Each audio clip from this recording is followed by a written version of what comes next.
کیا آپ نے کبھی غور کیا ہے کہ کچھ لوگ شدید تنگی میں بھی مطمئن رہتے ہیں، کچھ چہرے فقر میں بھی روشن ہوتے ہیں، کچھ دل ٹوٹنے کے بعد بھی شکر ادا کرتے ہیں؟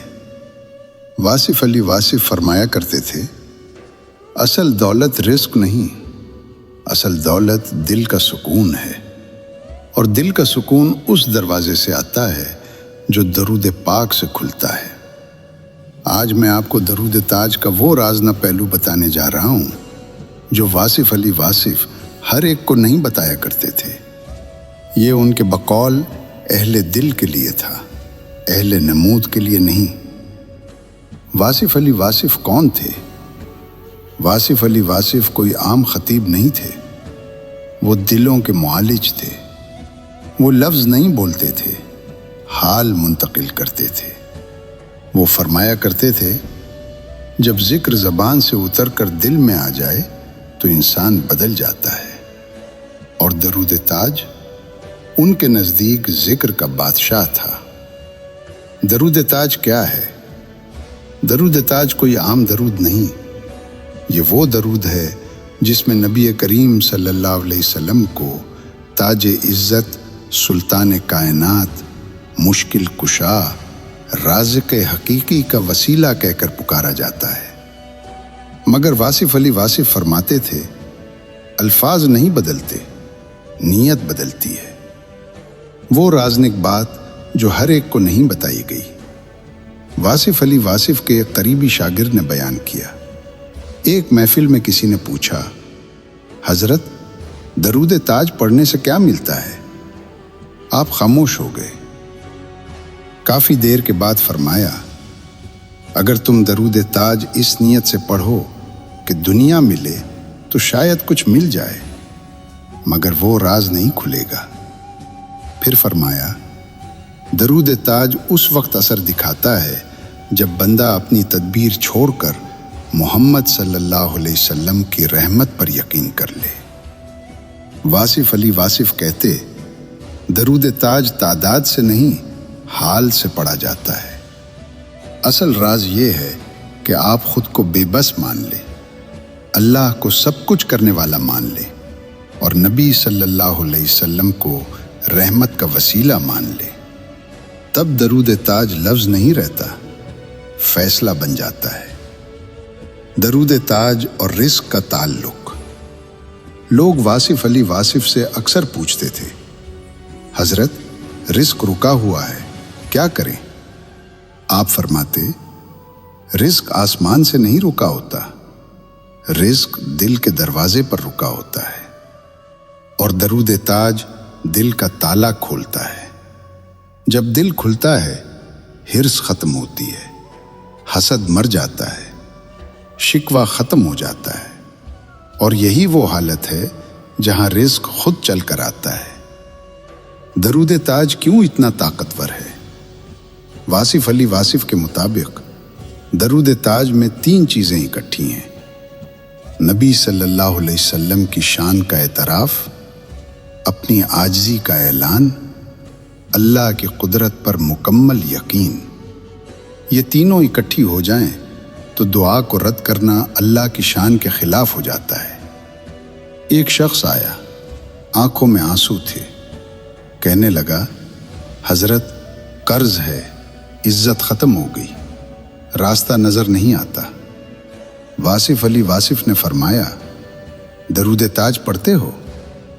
اس نے کہا، پڑھتا ہوں مگر دل نہیں لگتا۔ حضرت نے فرمایا، دل اس لیے نہیں لگتا کیونکہ تو حل اپنے ہاتھ میں رکھنا چاہتا ہے۔ حل دے دے، درود خود لگ جائے گا۔ وہ شخص چلا گیا۔ 40 دن بعد واپس آیا، چہرہ بدلا ہوا تھا، کہنے لگا، حضرت مسئلہ ابھی حل نہیں ہوا مگر دل مطمئن ہو گیا ہے۔ حضرت مسکرائے اور فرمایا، بس حل اب راستے میں ہے۔ درود تاج کا صحیح طریقہ، یہ کوئی وظیفہ نہیں، یہ حالت ہے۔ پڑھنے کا انداز، وضو ہو یا نہ ہو، دل صاف ہونا چاہیے۔ دنیاوی سوچ چھوڑ دے، آنکھ بند کریں، تصور کریں کہ آپ صلی اللہ علیہ وسلم کی بارگاہ میں بیٹھے ہیں۔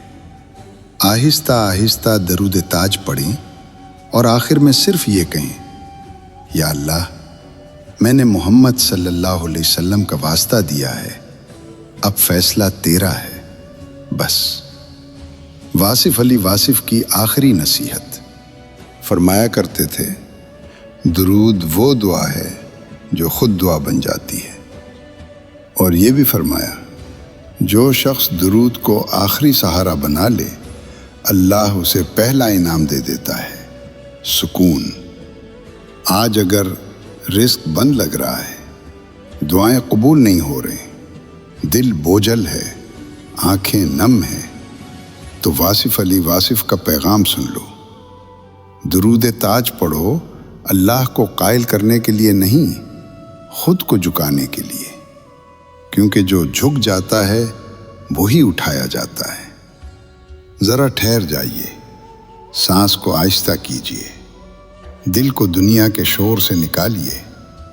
اب ہم دعا مانگنے جا رہے ہیں، کسی انسان سے نہیں، کسی طاقت سے نہیں، کسی وسیلے کی طاقت پر نہیں، بلکہ اس ذات سے جو رحیم ہے، جو کریم ہے، وہ رب جو ماں سے 70 گنا زیادہ مہربان ہے، جو مانگنے سے پہلے ضرورت کو جان لیتا ہے، وہ اللہ جو ٹوٹے دل کو بھی سن لیتا ہے اور خاموش آنسوؤں کو بھی۔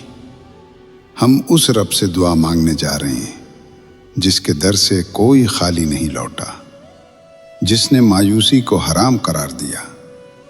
اب اگر آپ کے دل میں کوئی درد ہے، اولاد کی کمی ہے، بیماری نے گھر کو گھیر رکھا ہے، یا رزق کی تنگی نے سانس لینا مشکل کر دیا ہے، تو اپنے دل کو اللہ کے سامنے رکھ دیجیے، کیونکہ اب ہم اس رب سے دعا مانگنے جا رہے ہیں جو رحمت بھی ہے اور کرم بھی۔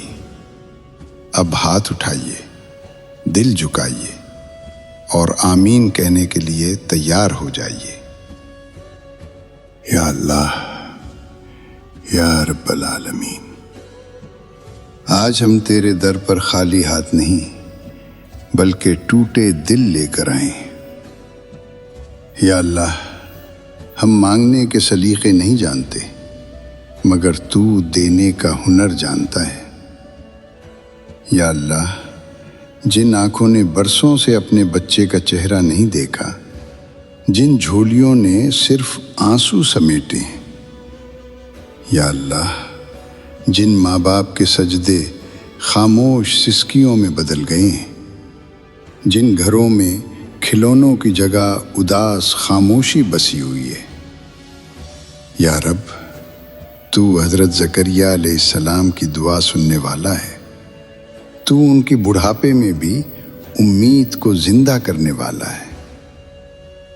یا اللہ، ان بے اولاد دلوں کو مایوسی کے اندھیرے سے نکال دے، ان کی جھولیوں کو اپنی رحمت سے بھر دے۔